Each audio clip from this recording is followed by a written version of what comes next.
Just like that, we are back in live effect. Why you got that look on your face? I was sipping on my water, bro. Oh. You look like you're disgusted with something. Anyway, welcome back, y'all. Another episode of the Big Bet Podcast. Tonight, again, we will not be before y'all long.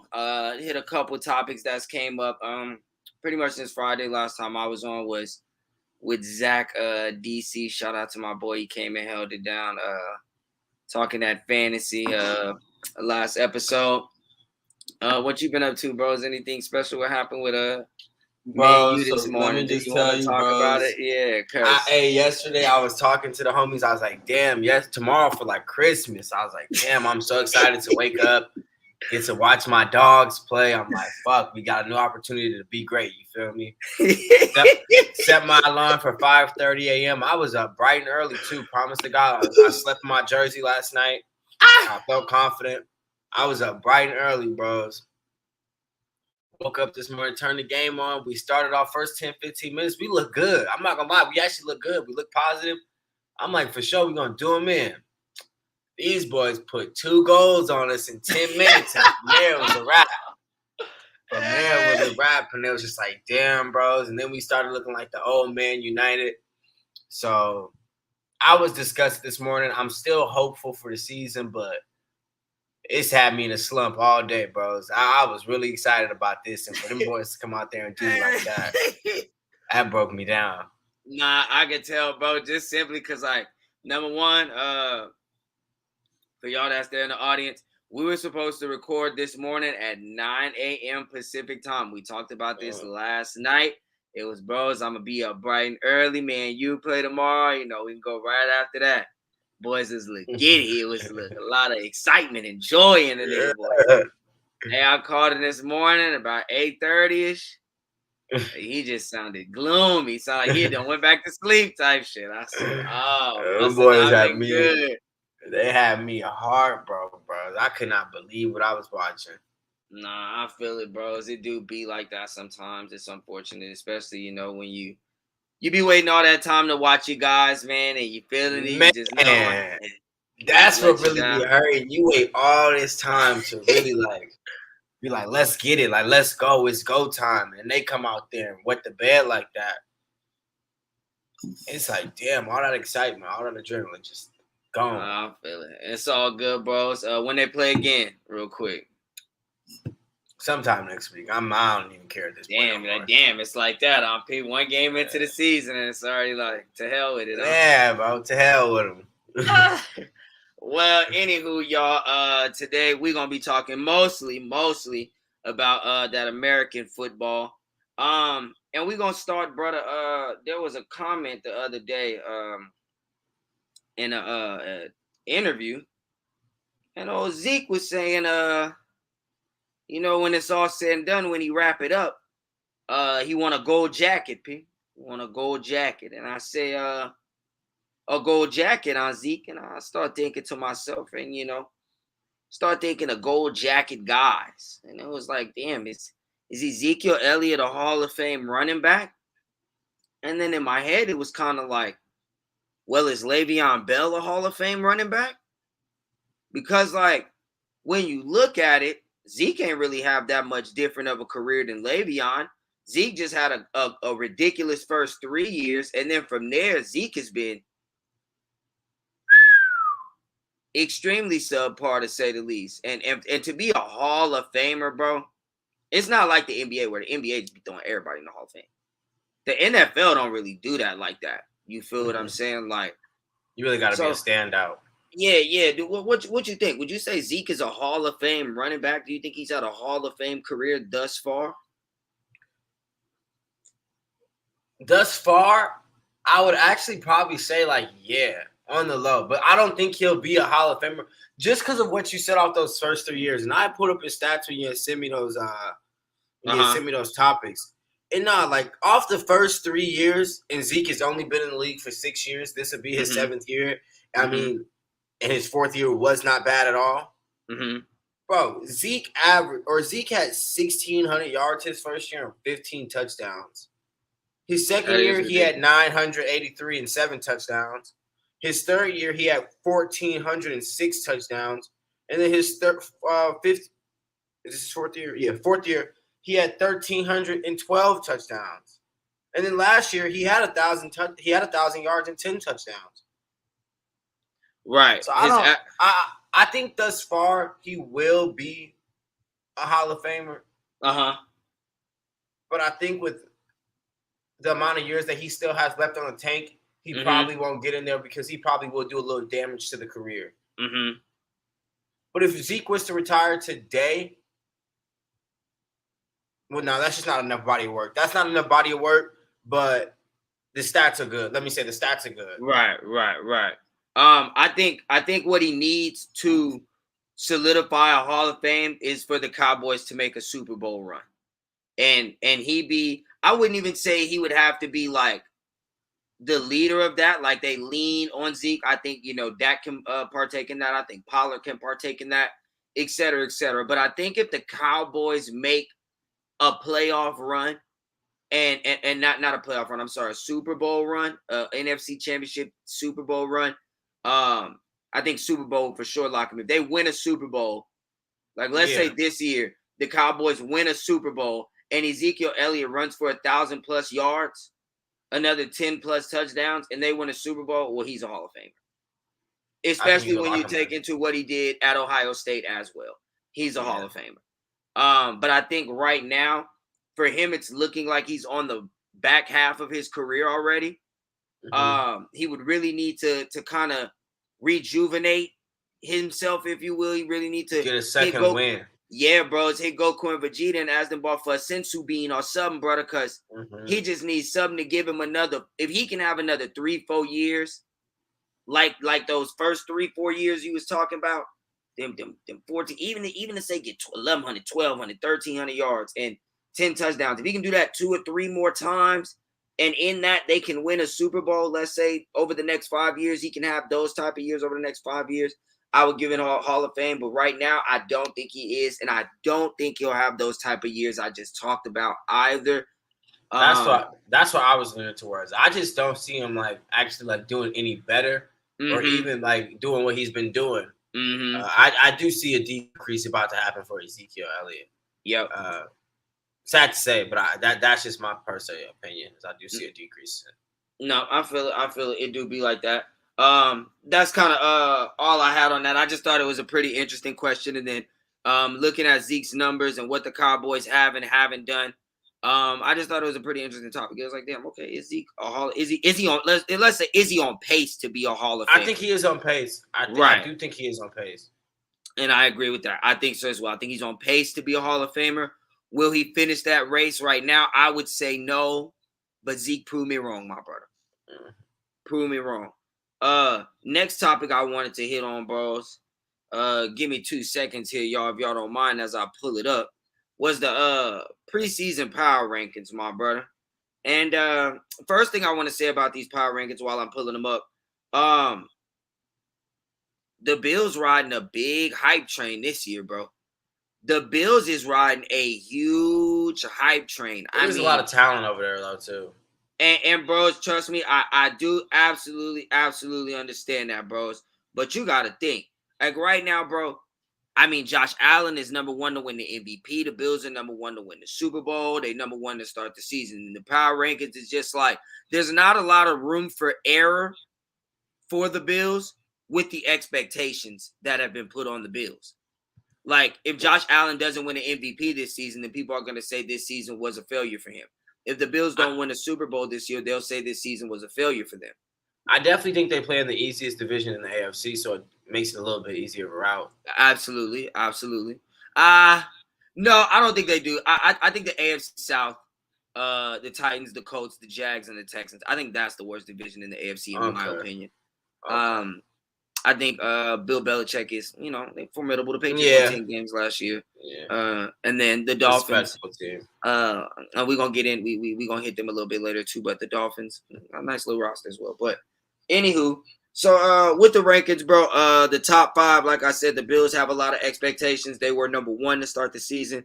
From what I'm looking at here, Buccaneers were 2, the Rams were 3, the Chiefs were 4, and the Packers were 5. let me go. Let me double check that because I don't like that. The way that looks. Um, and I'm knowing it, but bros, the one thing I also know too is we were like the 21st or 22nd team in the power rankings, and I just think that's so disrespectful. It sounds like it's just like a quarterback race. Like, who would you just say, like, who's going to be the best quarterback of the year? Right. Because as I looked at it, bros, I was just like, y'all not about to make me believe. Y'all not about to make me believe that, damn, we the 21st, 22nd best team. I understand, like, Mitchell Trubisky is not, Josh Allen or, but it's like, bros, at some point, we do got to at least be a bit honest with ourselves. All right, so yeah, but I do want to see it first. I do respect that because I want to see it first, bro. It's like, as much as we've been hyping up Mitch and we've been trying to hype up Kenny Pickett and all that, bros, they will have to show me. I know the defense will come out there and prove what they got to do. But those boys, they will have to show me. Sitting at 21st or 21 is actually kind of respectable in my eyes. I mean, we probably do realistically have a top 5 worst quarterback in the league. That's just a starting quarterback in the league. That's just me being quite honest with you. Wow. So for us to be sitting at 21st, that means our defense is getting a lot of respect. And I think that's solid, bros. I think that's solid. I think we'll shock people, but I think for the average Joe, that's solid. I won't complain about that. Wow. I completely disagree with everything you just said. And that doesn't happen too often. I won't complain. I won't complain about that. Hey, maybe it could be the fan in me, bros, but I just kind of look at it, and again, it's like, all right, at 21, bros, we were one of the 14 best teams in the NFL last year, and that was with the subpar roster we had and all the holes in different areas we had and the lack of quarterback play and mobility we had last year. And then I'm going to run through the rest of this list. I'm going to go through it, and just to kind of see where some of the other teams are placed at, and then for us to be placed at 21st, again, a team that was a playoff team last year. Yeah, we was a bit by the skin of our teeth playoff team. And yeah, we went to the playoffs and went to Kansas City and got our asses handed to us. And that's fine. It'd be like that sometimes, but we was there. Anywho. So it's the Bills at 1, the Bucks at 2, the Rams at 3, the Chiefs at 4, the Chargers are at 5. They are another team that has a lot of expectations this season. What would you say would be a successful season for the Chargers? Well, definitely the playoffs. I think a successful season, getting to the AFC Championship. With the amount of money you spend, with the amount of firepower that you wouldn't acquire, you definitely at least got to make something.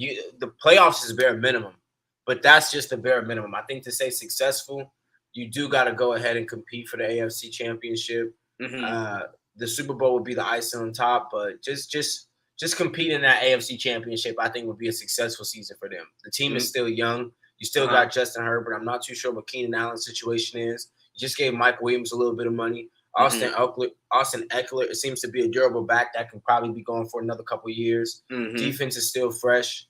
Khalil Mack is starting to get a little bit older, but I still think he can be an effective player in the next 2 to 3 years. Absolutely. I can't hear you. Can you hear me now? Nah, I still can't hear you, bro. It might be on my end. It could be on my end. I don't think so, but it could be on my end. Can you hear me? Yeah, I can hear you, and I can hear me too. Let me see, bros. I don't think it's on my end, but keep going. Anyway, it don't matter. Just keep going. Okay, yeah, now I can hear you, bros. So it must have been on my end. But yeah, that's just the way I feel, though. So I do think a successful season for them would be the AFC Championship. Okay. And I'm not saying winning it, but making it. Making it there. I get it. That AFC gonna be a gauntlet, bro. It's tough. I was thinking about it as you were saying that, and it's just kind of like, damn, that's pretty much the reality for about 7 or 8 teams in the AFC. Yeah, bro. It's like the Bills. If you don't at least get to the AFC Championship, that's a failure. The Chiefs, same thing. Even though I know everybody will be like, "Oh, the Chiefs are that." No, the Chiefs are still the Chiefs, bro. If the Chiefs don't make the AFC Championship games, then they didn't have a Chiefs-like season. You know what I mean? The Bengals, y'all were in the Super Bowl last year. Y'all come out and don't even make it to the AFC Championship game, well, then y'all regress. You know what I mean? Like Raiders, y'all went and got Devontae Adams. Y'all are getting to that point where winning is about to start becoming a requirement. Bro, Devontae Adams, Chandler Jones. You feel me? Like you win opened your checkbook a little bit as well. You paid Max Crosby this offseason. I paid Hunter Renfrow. You know what I mean? Same for the Broncos. Y'all went and got Russell Wilson. Y'all went and got Randy Gregory from Dallas. Y'all went spent money Nah, as well. Y'all bro. made The trades rubber, like the rubber is gonna have to meet the road for a lot of teams, bro. It's like, especially in that yes, AFC. I can't yes, really bro. say too much about the NFC. I think the NFC is probably between 2 to 3 teams. But Right. that AFC, man, it's a lot of competition out there. It's a lot of quality football teams, and it's a lot of Mm-hmm. teams that rubber is gonna have to meet the road, bros. Or a lot of GMs is gonna be vulnerable and have their jobs on the Absolutely. line. A lot Absolutely. of head coaches is gonna have their jobs on the line, bros. Winning is gonna be a requirement for a lot of these teams, bros. Um, and And I it's do think tough. that no, and it's tough. It's tough, especially in that AFC. What's that? The AFC West with the Well, bros, in the with the AFC period, I think, yeah. bros, realistically, if you go down the list, there's about 8 to 10 teams in the AFC that I would say all realistically have a chance to win the Super Bowl. And I'm not even including the Steelers in that, or at least represent the AFC in the Super Bowl, let me say. And if I went down the list, I'd say the Bills, all 4 of the teams in the AFC West, the Bengals, the Ravens. So that puts us at 7, right? So let's say 7 teams then. Let's say Bros, 7 the teams. Browns could potentially. I'm not gonna hate on the Browns, bros. I'm not gonna Well, it hate on the depends. It Browns. depends. It depends on the Deshaun Watson suspension. I was gonna mention that a little later, but his Okay. suspension is being appealed. Yeah, Right I heard now, it's about only that. 6 games. If it only stays at 6 games, well, then yes, the Browns are realistically in that mix as well. That would be 3 teams, and that's not again. That's me being super unbiased and not counting the Steelers. And I think if Mitch Trubisky is even decent, then we have a chance because it's all gonna be about in the AFC who at least win 10 games to get yourself in the playoffs, and then who get it done in the playoffs. Like Mm-hmm. I don't think there's going to be any team where or any outside of injuries as of right now. I wouldn't look at any team in the AFC and be like, yes, y'all are definitively the best team in the conference. Of all of those teams I just mentioned, I couldn't say that about any one of those teams, and that's what makes the No, but conference I so think I stacked. think I'd be most scared. I'd be most scared of the Bengals and still the Chiefs. Those would be the 2 teams I'm still like the most afraid to play, just because of quarterback play. I firmly believe that those are probably the 2 best guys in Joe and Patty. I don't know, even like that, bro. That's what's so crazy to me, and I love it because it makes for so much parody. But I just think like again, bro, it's like I will give it to Patrick Mahomes and say he's the guy. But even still, bros, I be bro. When people talk about Lamar Jackson or don't talk about, I understand he can't, or in your eyes, he don't throw like that.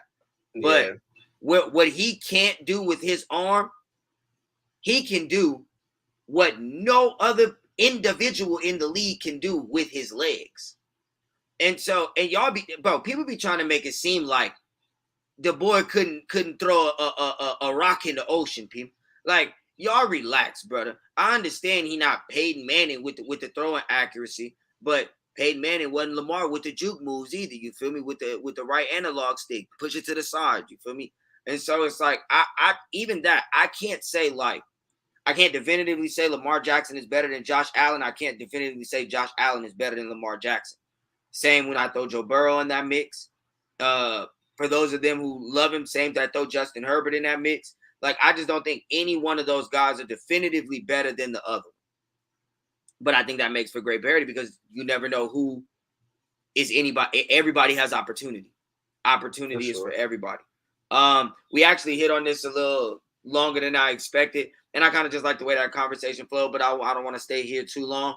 So I'm gonna move on to the next thing, bros. And I know if you remember a couple weeks ago, my brother, yeah, I told you we was gonna implement a segment, my brother. So we was gonna implement a segment, Pim. And the segment was gonna be called, my brother, Stick a Fucking Sock in It. And the purpose of this is just when motherfuckers get to rambling and it just be like, gee, are you listening to yourself talk? It's one of them situations where it would have served you better to just shut the fuck up, G. Like future wisdom for you, my brother. Words to the wise. I even took the time out, bros, and that's just sticking a fucking sock in it to make this little clip with Mankind. Shut the fuck up, bitch. Shut the fuck up. Shut the fuck up, bitch. Hey, get the fuck out of here. Nah. Hey. Hey, I got them beats on. That shit was rocking. Hey, so I even took the time. Bros, the last person and the first person who was on it, we ain't done it since then, was Rudy Gobert. And I hadn't really felt the need to do it since then. There's been a couple people for sure who we could have ran it on, but we just really got back going about maybe a week and a half or so ago, and it really ain't been too much craziness said in the last week and a half. Until the other night, my brother, when Mr. Mike James decided he was going to say the following about Mr. Wardell Stephen Curry. How he plays and how he gets stuff off, it's just kind of one-dimensional at times. If we put Luka, Embiid, Bron, KD, and Giannis on any team in the world, they gonna be who they are right there as soon as you put them in there. I don't know about that for Steph. I think it's a little murky for Steph. All right, let me say this real quick. I get what he's saying. I do get what he's saying. It's a style of play, and it's the kind of debate that you have with like Steph Curry and Dame Lillard. Was Steph really better than Dame Lillard, or is he just set up in a better system and be more successful? I think Mike James kind of I don't know exactly what the question was, but he was listing out his top 5 in the league. And he had given, I forget who he had said. I think the 4 he'd said so far, his first 4 was like Giannis, KD, Embiid, and LeBron. Not in that specific order, but I think that was the first 4 he said. And he said Luka 5th. No, he said that's where it get tight. And then when he said that, the podcaster's podcast he was on was like, damn, it's crazy how nobody really mentioned Steph in their top 5. And then Mike James said the following. Well, if you ask about who's the top 5 in the league, Steph is. What Mike James was saying, though, what I kind of like was getting at what he was saying, was Steph just can't go anywhere. And we've had this debate multiple times. Steph just can't go anywhere and be Steph Curry in a sense. I think is he still gonna get those amount of good shots off? Not shots, but those good quality looks off. And I think outside of Golden State, he would not, bros.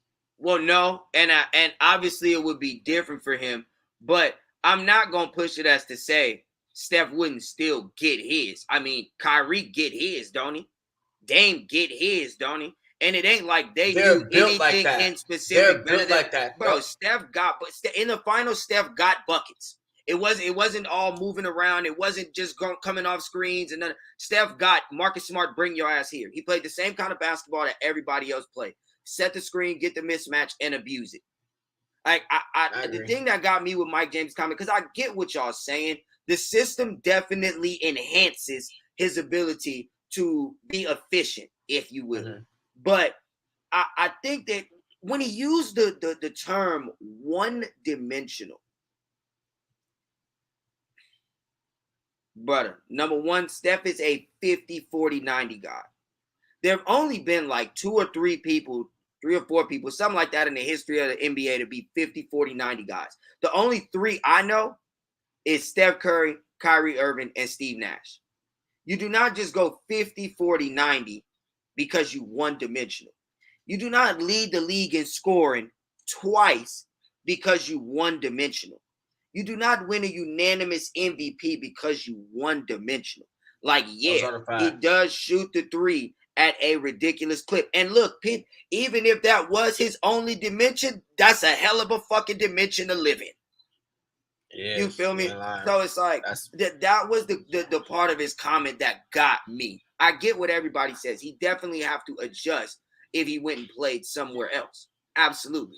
Nowhere else plays ball movement, player movement like the Warriors. The only other team he'd probably be able to go to and not miss a beat as far as style of play would be the Spurs. Other than that, I get what he's trying to say. But I think Steph found it funny too, and I like Steph because of stuff like this. I also one-on-one versus you and any of the campers here, what does that look like? Oh, it's all bad for them. All bad for them. Even as one-dimensional as I am. So I'm petty, though. I'm so petty. Oh, I'm so petty. Keep it going. I like that one a lot, though. So. Yeah, bro. It's just kind of like, I feel Steph at this point. It's like, again, y'all shut the fuck up, bro. Like, Steph, you know what Steph is kind of now starting to get to, bro? It's that LeBron level, bros. Well, when you start to get to a status of such greatness, people just start nitpicking the dumb shit, the ignorant shit. Like, start making ridiculous ass comments, right? And it's just like, for me, Mike James' brother, I just felt you didn't even have to say that. No. When you was making your title boss say, I don't really think, damn, it's crazy nobody really be putting Steph in their top 5. I know that is crazy, but anyway, my top 5 is, you feel me? And let's just keep it moving. That going in, he one-dimensional. Man, brother, you come guard him if he one-dimensional, people. Can't, my brother. They said Steph has had more 40-point games than the amount of games Mike James is in the league.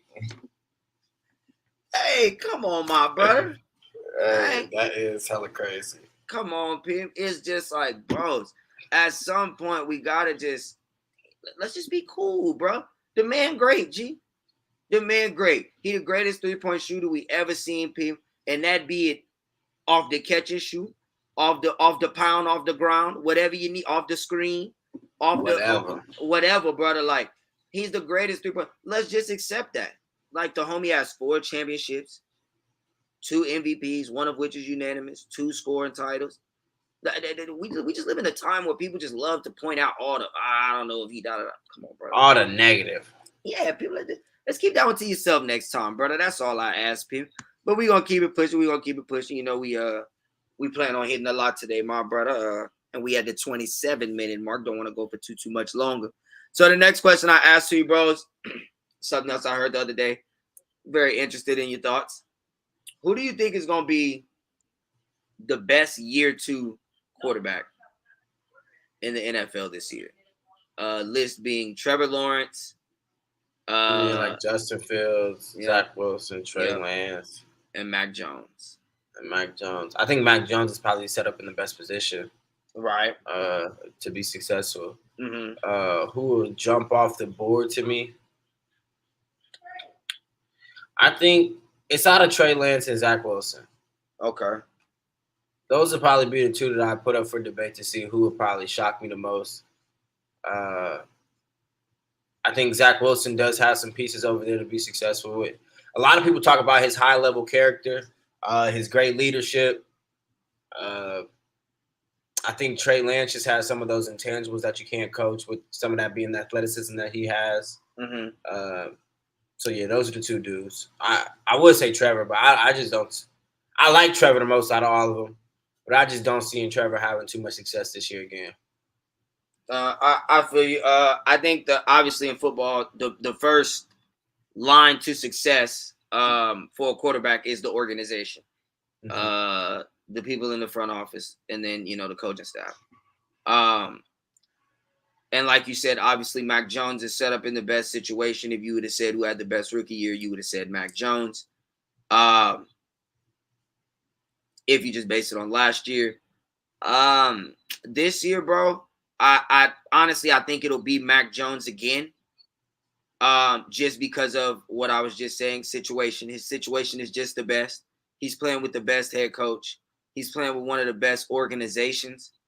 But for me, kind of like you said, I really like Justin Fields. I would like to see him prove his naysayers wrong. I would like to see him give Chicago what they've never really had. I would like, there's certain teams, and even I get it, that like when they're good, the sport is just kind of a little more intriguing, if you will. Yeah. And the Bears are one of them. But when people really be talking about it, and you really start, like, the Bears have never really had a fun quarterback, like ever. The Bears have never really. That is pathetic. I seen that ball on NFL Live the other day playing cornhole. Boys in a professional cornhole league, my brother. Cut it out. You feel me? So it's just like I would love to see Justin Fields have a great year. Nothing about the Bears gives me the confidence to believe in that. So that's unfortunate, but I think it'll be Mac Jones. I don't think the Jets are a suitable situation for anybody. I don't think the Jaguars are a suitable situation for anybody. I think Trey Lance is in a pretty good situation. I'm interested to see what he does. There was a lot of hype around him as well. Obviously, we were all with the 49ers traded to acquire him. They plan on Jimmy G to basically move that man in. So it's like, 49ers pretty much pushing all the chips in the middle of the table for you, Trey. It's gonna be nice to see what you do, brother. You didn't really get. He didn't get. Did he play at all last year? I can't even remember. Yeah, he played a little bit. He got a little bit of tick. He didn't really show too much. Couple flashes, but not really package too plays much. And shit like that. Okay, yeah. I do remember that. Okay, yeah. So pretty much, bros, that'll pretty much be about it. I have a couple other things that I just like to mention. A couple of things I'd like to get your opinion on, just real quickly though. The verse was the other day, Sean McVay came out talking about Matthew Stafford, kind of saying he has something like tendonitis in his elbow. And, he said it's not really a quarterback-like injury. It's more of a pitcher-like injury. I read an article yesterday and saw reports from yesterday that said Matt Stafford was out at practice, throwing just fine, throwing no looks. He said after practice, he didn't really feel too much discomfort from the throwing. He dealt with that elbow last year. I don't really know what it means as of right now. I don't know if it's going to progressively start to irritate him more as the season goes along, as he throws it more, as he gets hit in it, whatever. Do you think the Rams have any chance next year to win the Super Bowl? Oh, I thought you were about to say without Matthew Stafford. I was saying, hell no. Yeah, for sure. For sure. You got a chance to compete. Oh, bros, you got a hell of a quarterback. Mm-hmm. I think Sean McVay is a hell of a coach. Mm-hmm. You have the world's greatest player in Aaron Donald. Absolutely. You still got people like Leonard Floyd, Jalen Ramsey, Cooper Kupp. Come on, just picked up Allen Robinson. You have a hell of a roster. You spent too much. You've actually spent a little bit of too much money to not be talking about Super Bowls. Now, y'all are not even in the conversation of ball pickup Bobby Wagner. Y'all wouldn't you have a team full of Hall of Famers, a team full of gold jackets on your team. So as we talked about the Chargers earlier, what's a successful season for them? Well, the successful season for the Rams has to be a Super Bowl. Right. You've invested too much money into this team. Mm-hmm. Way too much. So yeah, I think for sure, I could definitely see the Rams winning the Super Bowl. And once again, they have to come out the NFC. Their only problem will be, I won't even say the Packers will really be a problem. Your only problem would be the Buccaneers. Right. You just really got to get past the Buccaneers. You just really got to get past the Buccaneers. Mm-hmm. Maybe if Aaron is feeling good, but Aaron in the playoffs is not that type of guy, you really just got to get past the Buccaneers. Nah, I feel it. So next thing, bros, came out this morning at 8 o'clock Pacific time when I got when I saw the article. Kareem Hunt requested a trade from the Browns, and the Browns declined it. He's in the last year of the 2-year deal that he signed with the Browns. Last year, as far as stats wise, he ended up as RB3, behind Nick Chubb and Dearness Johnson. I want to say his name is. Dearness Johnson were kind of nice. Right. So Kareem Hunt is 27. He led the league in rushing as a rookie. Do you think? Because I don't know why the Browns, like you just said, the Dearness Johnson boy is nice. I don't know why the Browns would decline that trade request without even, kind of testing the waters. And maybe they did, and reports just didn't come out that they did. But I didn't read any reports that they at least, tried to see what was being offered for Kareem Hunt. I think there are a lot of teams that would, especially a lot of teams with a lot of young quarterbacks, as we just talked about, that could really do well with a Kareem Hunt-like running back. I know there's not a lot of value in the running back position in the NFL, so I'm not sure what teams would trade as far as, round picks or whatever, but I would like to see Kareem Hunt on a team like the Bears with Justin Fields. The give him a 49ers. quality. You The feel me? 49ers actually probably be the ideal situation for him. Right. If you don't want to, I mean, the Steelers would be the ideal situation for him because us, Najee and Kareem would be killer.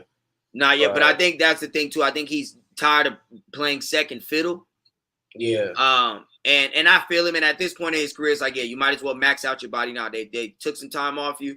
He was hurt last year, but you might as well max out. You want me to tell you what I would do if I was real GM playing chess and you really trying to do something? Or bros, if I'm the Carolina Panthers, I'm getting on the phone with the Cleveland Browns, like, hey, bro, what y'all want for Kareem Hunt? And then I'm picking up Kareem Hunt from the Browns if I'm the Panthers. And then, bros, as we've been talking about for the last 8-9 months, I'm moving Christian McCaffrey to slot. No. Like, and Christian McCaffrey could carry the ball 6, 7, 8 times a game, maybe, and little different formations and whatever. But brother, all that running, but you get hurt too much, man. Just come out here and run routes. Come out and run routes in the slot. Make it a lot simpler for everybody. Everybody wins. Right. Exactly. So I thought that was interesting news. Obviously, and then the other news that came out was the other day, as I said earlier, the NFL is absolutely stupid as hell.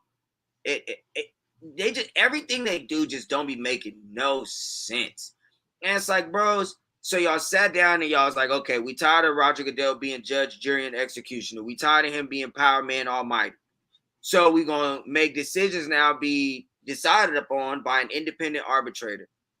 The independent arbitrator makes a decision, and because it wasn't the decision Roger Goodell wanted, because it wasn't the decision that the public wanted as far as the amount of games and the fine that Deshaun Watson got in his suspension, Roger Goodell said, well, to hell with what we just came up with and getting the independent arbitrator, I'm going to appeal the decision. And guess who he appeals to when he appeals the decision?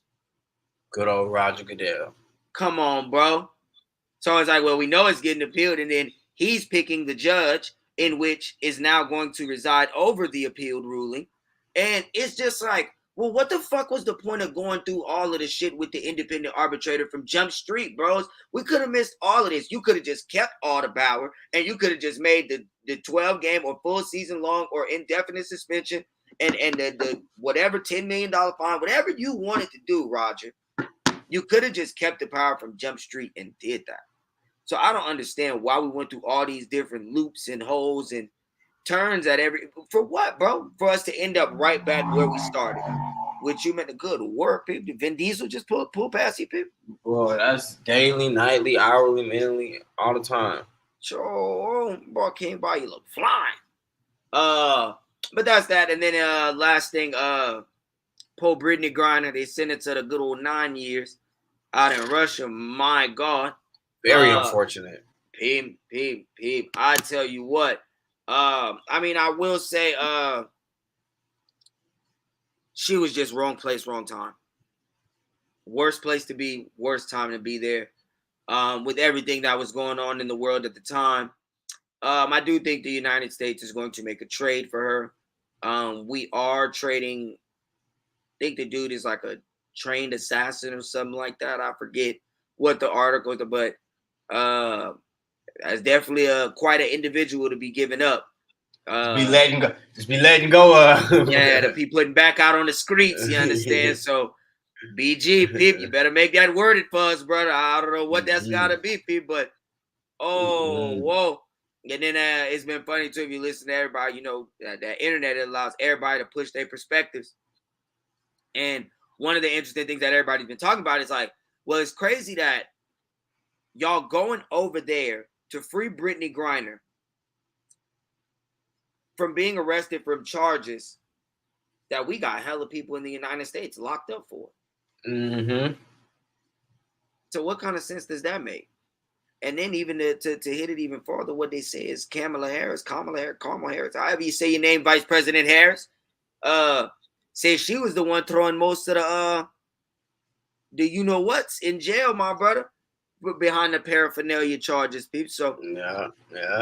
Did hear that. I ain't heard none of that woman. I ain't heard none of that woman since Joe Biden been in office. Nathan Peterman, my brother. Nathan Peterman. But anywho, Last thing on the docket for today, bros. The NFL did kick off the other day. The Raiders and the Jags. I did put a ticket in. If y'all did watch and y'all heard me talking shit about the ticket that I hope was going to hit. It was over before the first half was over. Didn't stand a chance.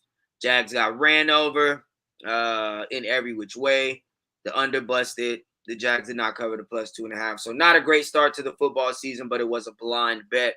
There will not be any more betting until the weekend of September the 3rd, where I will be getting action in for college football. And then from then on, we will be looking to make money-making plays on a weekend basis. With that being said, bros, is there anything you would like to add? I know you got your Man U frustration out in the beginning. No, that's it, bros. I still believe we're gonna win the Premier League, but that's it. Did Nick Kyrgios win today? He did. He did. All right, Nick. He went 6-3, 6-4, 6-4. All right, 6-3. Nick. All right, Nick. Okay, so shout out to Nick Kyrgios. Like I say, brother, when you shut the fuck up and play tennis, people, you goddamn solid. But boss struggle shutting the fuck up him. But I fuck with you, Nick. I fuck with you. I ain't gonna hold you. If I was your coach, brother, I would tell you, hey, you don't got no coach. If I was your people, if I was in your corner, brother, if I was your mama, your daddy, your partner, whatever, brother. Zip it. Yeah, Pim. Then with that, bros, last thing I will say, we are going to do, I know you're going to hop in the fantasy league with us, the one we've been doing. We are going to host a big bet fantasy league. We'll talk more, get more of the details ironed out behind closed doors. But we will be doing a big bet fantasy league. I will be setting it up this week. We are going to try to do an online, not even try to, we're going to do an online live draft.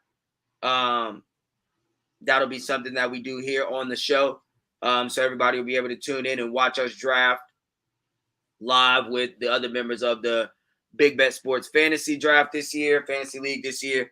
And with that being said, we will be out. Remember that you can follow us on everything, Instagram, TikTok, Twitter, all that shit at Big Bet Sports, YouTube, Big Bet Sports, Apple Podcasts, Spotify, Google Play, Big Bet Sports. We are everywhere.